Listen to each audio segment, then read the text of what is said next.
नमस्कार दोस्तों। मेरा नाम है विजय कुमार। आप देख रहे हैं कॉमिक्स पिटारा चैनल को। दोस्तों, हम लोग कॉमिक्स पढ़ रहे थे बाके लीला, जो कि बाकेलाल की कॉमिक्स है। इसका पहला और दूसरा पार्ट मैंने अपने चैनल पे अपलोड कर दिया है। पहले और दूसरे पार्ट में मैंने इस कॉमिक्स को 40 पेज तक कवर कर लिया था। अब इस पार्ट में इसके आगे कहानी को शुरू करते हैं। गत्ते के पत्थर। शायद उस कमबख्त ऋषि नाटकाचार्य के साप के कारण ही ऐसी गड़बड़ियां हो रही है। मैं रामायण काल में आकर श्री राम का चरित्र तो निभा रहा हूँ, किंतु बाकी का चरित्र भी तो मेरे साथ है। तो फिर हो नपादक की हूँ। सागर तो पार करना ही है। नौकाओं का प्रबंध करो। हम इस विशाल सागर को नौकाओं में बैठकर पार करेंगे शीघ्र ही। अब लंका दूर नहीं और मोटे का अंत भी। लंका के तट रक्षकों को नौकाएं आती दिख गई थी। महाराज को जिस बात की आशंका थी वही हुआ। ये अवश्य ही राम और उसकी सेना है। तुरंत महाराज को शत्रु के आगमन की सूचना दो। किंतु सूचना देना अभी संभव नहीं था। रावण का चरित्र निभाते निभाते उसी काल में पहुंचने पर आज मुझे पता चला कि बेचारे रावण को स्नान करने के लिए कितनी मुश्किलें झेलनी पड़ती होगी। अभी कितनी देर और लगेगी। बस महाराज, 2 थोबड़े तो अच्छी तरह से धुल चुके हैं, शेष 8 बचे हैं। यहाँ कान के पीछे काफी मैल जमी है। 2 घंटे तो उसे ही छुड़ाने में लग जाएगा। मामले की गंभीरता को देखते हुए सूचना स्नानागार में ही पहुंचा दी गई। क्या शत्रु मुझे ललकार रहा है? किंतु स्नान खत्म किए बिना मैं युद्ध में नहीं जा सकता। तब तक तो बहुत देर हो जाएगी। राम एवं उसकी सेना आपको युद्ध के लिए ललकार रही है, तो फिर ठीक है, हम उनकी ललकार का जवाब अवश्य देंगे। मेरा भाई कुंभकर्ण उन्हें मसल कर रख देगा। जाओ, उसे नींद से जगाओ। और सेवक, उफ, ये क्या कर रहे हो? दाईं ओर के तीसरे सिर से साबुन बहकर मेरी आंखों में चला गया है, कमबख्त। इधर कुंभकर्ण को जगाने की चेष्टाएं आरंभ हो चुकी थी। हाथी को निंद्रा सम्राट कुंभकर्ण पर चढ़ाओ। हाथी तो आराम से छाती पर टहलकदमी कर रहा है। इनके कानों के पास तुरैया एवं ढोल नगाड़े बजाओ। खुर्राटों के स्वर ढोल नगाड़ों से भी अधिक है। इसकी निद्रा तो टूटने का नाम ही नहीं ले रही। भाले चुभाओ। भाले टूट गए। नासिकाओं में वस्त्रों के थान ठूस दो, ताकि श्वास अवरुद्ध होने पर इनकी निद्रा टूट जाए। वस्त्रों के थान श्वास के साथ अंदर खींच रहे हैं। तब राक्षस राज महामहिम कुंभकर्ण की निद्रा तो टूटने का नाम ही नहीं ले रही है। शत्रु की सेना रणभूमि में खड़ी ललकार रही है। अब हम क्या करें? बाकेलाल ने ये कुंभकर्ण किसे बनाया है? आराम विश्राम मंत्री को महाराज, जिसकी पत्नी रूठकर मायके चली गई तो बहुत सारी नींद की औषधि खाकर मंत्री गहरी नींद में चला गया। तो फिर जाकर उसको बोलो कि उसकी पत्नी मायके से वापस आ गई है। ये सुनकर वो जाग जाएगा। जो आज्ञा महाराज। और तुझे 2 घंटे हो गए हैं तौलिए से मेरा मुंह पोंछते हुए। मुंह पोंछ रहा है या हाथी की खाल साफ कर रहा है? जल्दी क्यों नहीं करता? तड़ाक कर तो रहा हूं। इधर रणभूमि में बाकेलाल को प्रतीक्षा थी विक्रम सिंह की। मोटा युद्ध करने आ क्यों नहीं रहा? भैया राम, वो देखिए कुंभकर्ण। अरे, इसकी नींद कैसे टूट गई? कहाँ है मेरी पत्नी रूपवती? वो तो मायके में है। तो फिर मुझे नींद से क्यों जगाया? मैं उसके बिना एक पल भी जाग नहीं सकता। जब वो आ जाए तब मुझे जगा देना। समाचार विक्रम सिंह तक पहुंचा। महाराज, कुंभकर्ण तो फिर से सो गया है। तो फिर मेघनाथ को भेजो। मेघनाथ भारी गर्जना करता हुआ आ पहुंचा। भैया राम, वो देखिए, ये तो मेघनाथ है। मेघनाथ का चरित्र वर्त मंत्री निभा रहा है। मेघनाथ के हाथों किसकी मृत्यु आई है? पिता श्री रावण को युद्ध के लिए कौन ललकार रहा है? ललकारा तो मैंने रावण को था। मेघनाथ, तू क्यों आ गया? महामहिम मेघनाथ, इसे इसके प्रश्न का उत्तर दीजिए। गदा उठाइए तो सही, प्रहार कीजिए तो सही। वो तो मुझे भी पता है कि गद्दा का प्रहार करने के लिए पहले गद्दा उठानी पड़ती है।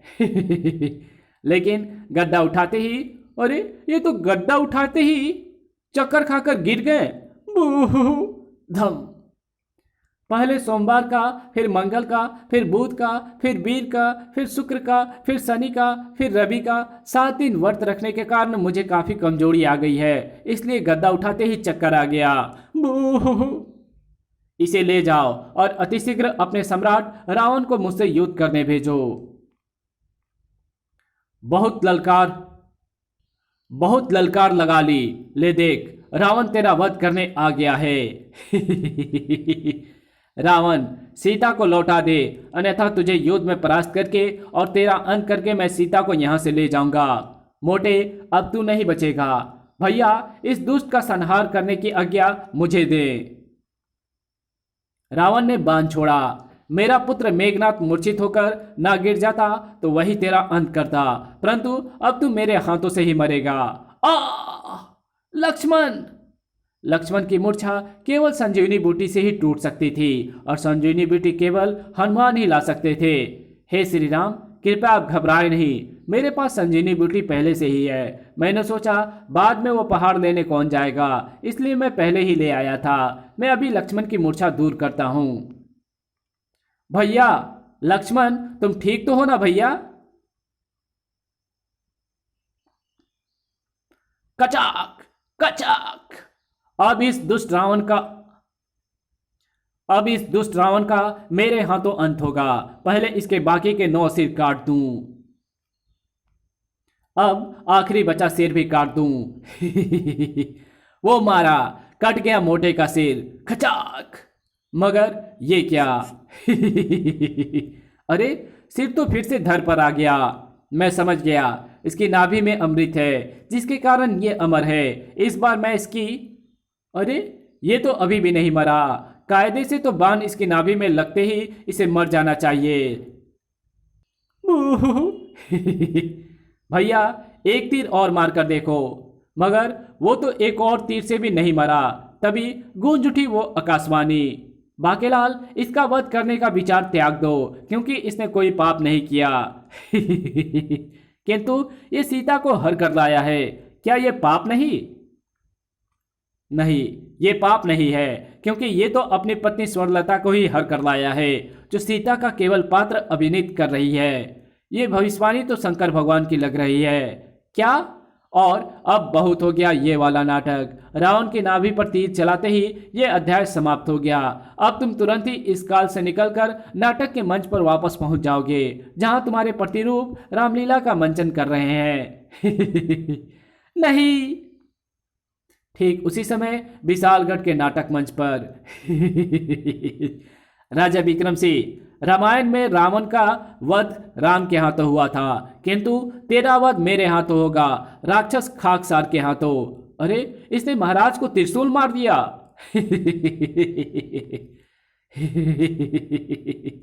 मैं तो नहीं मरा जी, नहीं मरा। आए नहीं, ये नहीं हो सकता। इस त्रिशूल को शिव का आशीर्वाद प्राप्त है, इसका प्रहार खाली कैसे चल गया? अब मुझे फौरन यहाँ से जाना होगा, अन्यथा शिव के कथन के अनुरूप मेरे साथ बहुत बुरा होगा, क्योंकि विक्रम सिंह एक ही प्रहार में नहीं मरा। अब मुझे दूसरे अवसर की प्रतीक्षा करनी होगी। शायद मुझसे प्रहार करने में चूक हो गई है।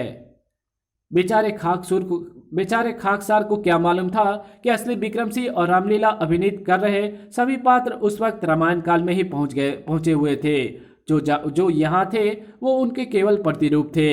भाग गया कायर। और यही वो क्षण था जबकि उस आकाशवाणी के अनुसार सभी पात्र रामायण काल से निकलकर मंच पर अभिनय करते अपने प्रतिरूपों में वापस लौट चुके थे। भाइयों, अपने अपने घर जाओ, नाटक समाप्त होता है। ओह, हम तो वापस मंच पर लौट आए और मोटा भी जीवित है। रामायण काल में जाकर भी मैं इस मोटे का वध नहीं कर पाया। तेरा सत्यानाश जाए बाके, तुझे सीता बनाने के लिए मुच्छर की पत्नी स्वर्णलता ही मिली थी क्या? लेकिन अब क्या हो सकता था, ये बाजी तो बाकेलाल के हाथों से निकल चुकी थी। दूसरी ओर चेपाकू, राजा विक्रम सिंह मेरे हाथों से बच गया। ये तो अच्छा हुआ कि भगवान शिव ने मुझे उसका अंत करने के 2 अवसर दिए थे, अन्यथा मैं तो मारा ही जाता। शिव जी ने भी कुछ सोचकर ही आपको 2 अवसर दिए थे, किंतु अब विक्रम सिंह कहाँ है, इसका पता लगाने मुझे एक बार फिर उसकी खोज खबर लेने जाना होगा। बाके उस असफलता से खींचा हुआ था। ऋषि नाटकाचार्य के साथ के मुताबिक अब मेरे पास अंतिम अवसर बचा है मोटे का वध करने का।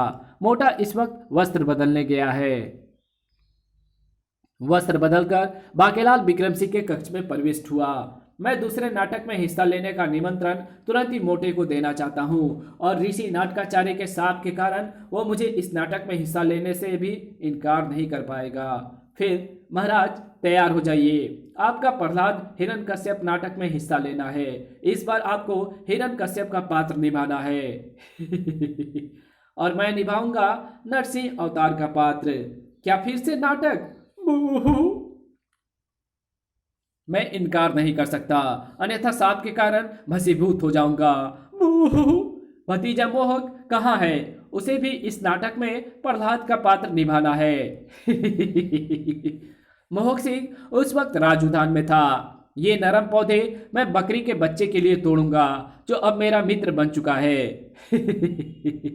ठीक तभी, ठहरो पुत्र, वृक्षों एवं पौधे को तोड़ना या नष्ट नहीं करना चाहिए। हरियाली की पूजा हरि की पूजा होती है। सभी मानव को हरि की पूजा करनी चाहिए और सभी प्राणियों की प्राण रक्षा करनी चाहिए। इससे लाभ होता है। ओह वनदेव, मैं हरि की पूजा अवश्य करूंगा और प्राणियों की प्राण रक्षा भी करूंगा। वनदेव के अंतर्धान होते ही ओह वो दुष्सर्प उस खरगोश को अपना आहार बनाना चाहता है। किंतु मेरे होते ऐसा संभव ना होगा। तड़ाक, पत्थर लगते ही सब झाड़ियों में रेंग गया और तुमने मेरी जान बचाई, तुम्हारा धन्यवाद। अरे इंसानों की तरह बोलने वाला खरगोश, मैं खरगोश का राजा खरगा हूँ। संकट पड़ने पर कभी मैं तुम्हारे काम आऊंगा। तुम नन्हे से खरगोश मेरी क्या मदद करोगे, ये तुम्हें वक्त पड़ने पर पता चलेगा। हुन अप्पा चल दे हैंगे आ, ता फिर हुन अप्पा भी चल दे हैंगे आ। भतीजे मोहक, मैं तुम्हें कब से ढूंढ रहा हूँ। तुम्हें एक नाटक में प्रहलाद का चरित्र अभिनीत करना है। प्रहलाद का चरित्र? वाह! एक बार पुनः मंच सज चुका था। विशालगढ़वासी उस सुंदर नाटक का आनंद एवं लाभ उठाने वहां पहुंच चुके थे। शीघ्र ही पर्दा उठा। मैं तो हरि की पूजा करूंगा। हरि अर्थात हरियाली। मोहक सिंह प्रहलाद बना है। हरि के स्वर महल में गूंजे। ये प्रहलाद के पिता हिरण्यकश्यप को स्वीकार नहीं था। कौन दुष्ट है ये जो हरि का नाम ले रहा है? महाराज, आपका पुत्र प्रहलाद भगवान विष्णु अर्थात हरि की उपासना कर रहा है। क्या? विक्रम सिंह कब का उसी काल में पहुंच चुका है। इसका आभास उसे तुरंत ही नहीं हो पाया था। मेरा पुत्र होकर हरि का नाम लेता है। जानता नहीं, यहाँ केवल मेरी ही पूजा होती है। हरि का नाम लेना बंद कर, मेरी पूजा कर। मैं भगवान हूँ, मैं ही नारायण हूँ, मैं ही हरि हूँ। क्योंकि मुझे वह वरदान है कि मुझे कोई नहीं मार सकता। न भूमि पर, न आकाश में, न जल में, न पताल में, न दिन में, न रात में, न अंदर, न बाहर, न पशु, न मानव। हरि हरि हरि, तेरो नाम जो ध्यावे फल पाए सुबह शाम। हिरण्यकश्यप क्रोधित हो उठा। ये तो ढीठ है। मेरी बहन होलिका को बुलाओ। जो आज्ञा महाराज। हरि ओम हरि ओम हरि ओम हरि ओम। होलिका आ पहुंची। तब होलिका को आग में ना जलने का वरदान मिला हुआ है। ये तुझे गोद में लेकर बैठेगी। अब देखता हूं कि तू कैसे बचेगा और कैसे तेरा हरि तेरे प्राणों की रक्षा करता है। लगा दो लकड़ियों में आग। हरि हरि हरि।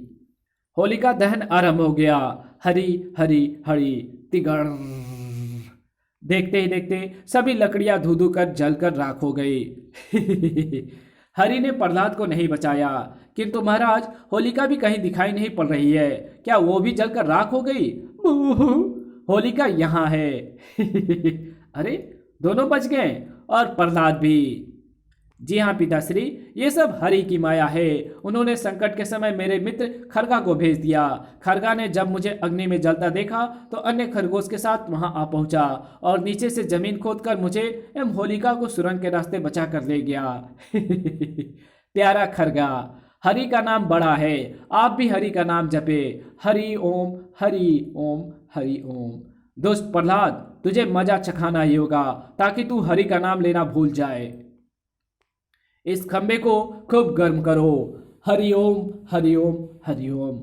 आए, खंबा तो स्वयं ही जलकर राख हो गया, जबकि मैं तो प्रहलाद को तपते हुए खंबे की जप्फी पड़वाना चाहता था। बूह! दूसरा खंबा गर्म करवाओ। तू रहने दे हिरण्यकश्यप, खंभों के गर्म होने के चक्कर में तो मैं प्रकट भी नहीं हो पाऊंगा। तुम कौन हो? नरसिंह अवतार का रूप लेकर प्रकट हो गया था बाकेलाल। दोस्त, मैं ही तो हरि हूँ, नरसिंह अवतार रूप में प्रकट हुआ हूँ। विधि के विधान के हिसाब से मुझे तपते हुए लोहे के खंभे के बीच से प्रकट होकर तेरा वध करना था, किंतु कमबख्त, तूने जिस खंभे को आग लगाकर थपवाया वो तो लकड़ी का था जो जलकर राख हो गया, इसलिए मुझे जबरदस्ती बिना खंभे के ही प्रकट होना पड़ा। अब मैं तेरा अंत करूंगा। ओह, ये तो बड़ा भारी है, उठता ही नहीं। अगर उठेगा नहीं तो मैं इसे उठाकर दहलीज तक कैसे ले जाऊंगा और अपनी जांघों पर कैसे लिटाऊंगा। दरबारियों की मदद से किसी प्रकार बाकेलाल हिरण्यकश्यप उर्फ विक्रमसिंह को उठाकर दहलीज तक ले आया और अपनी जांघों पर लिटा भी दिया। तब उफ, थोड़ी देर और ये मेरी टांगों पर पड़ा रहा तो इसका दम निकले ना निकले, किंतु मेरा अवश्य निकल जाएगा। अतिशीघ्र इसका पेट फाड़कर नाटक का अंत करना होगा। देख ले हिरण्यकश्यप, न दिन है न रात है, संध्या है। ना तो जमीन पर है न आकाश में है, तू मेरी जांघों पर है। ना तो अंदर है न बाहर है, दहलीज पर है। ना तू पशु के हाथों मर रहा है न मानव के हाथों। मैं नरसिंह अवतार हूँ। ना तू शस्त्र से मरेगा न अस्त्र से, मेरे नाखूनों से मरेगा। हुन तेरा की होगा। मोटे, इस बार तुम मेरे पहने नाखूनों से नहीं बचने का। दूसरे क्षण हरि के नाखून हिरण्यकश्यप की छाती फाड़ने को पेवस्त हो गए। या! मुझे तो गुदगुदी हो रही है। क्या? ओह, ये क्या? मेरे नाखून तो है ही नहीं, वो तो मैंने कल ही काटे थे। बेटा गर्ग, बूह! ठीक तभी गूंज उठी वो आकाशवाणी।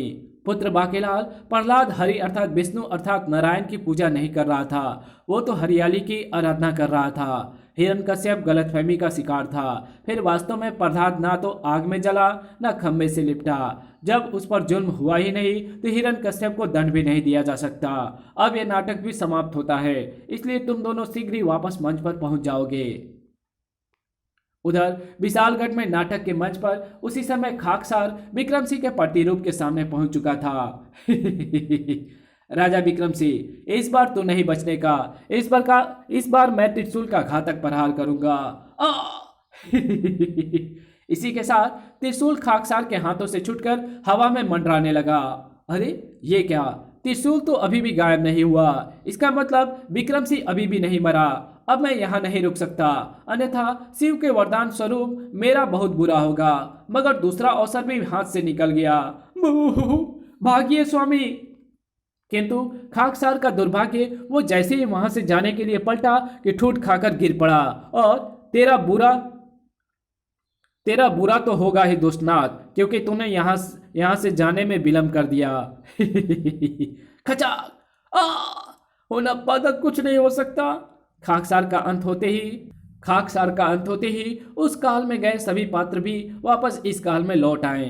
ये क्या? मैं तो नाटक के मंच पर वापस लौट आया। इसका अर्थ ये हुआ कि मैं इस बार भी मोटे का अंत नहीं कर पाया।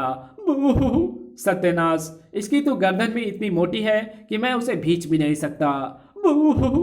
तभी पुनः गूंज उठी आकाशवाणी, जो केवल बाकेलाल को ही सुनाई दे रही थी। पुत्र बाकेलाल, दुखी ना हो, ये तो शिव की माया है। वास्तव में दुष्ट राक्षस खाकसार राजा विक्रमसिंह को मारना चाहता था। हम ही उसे ऐसा वरदान देने को विवश थे, किंतु इसी के साथ विक्रमसिंह की रक्षा करना भी हमारा कर्तव्य था, इसलिए ये चक्कर चलाना पड़ा।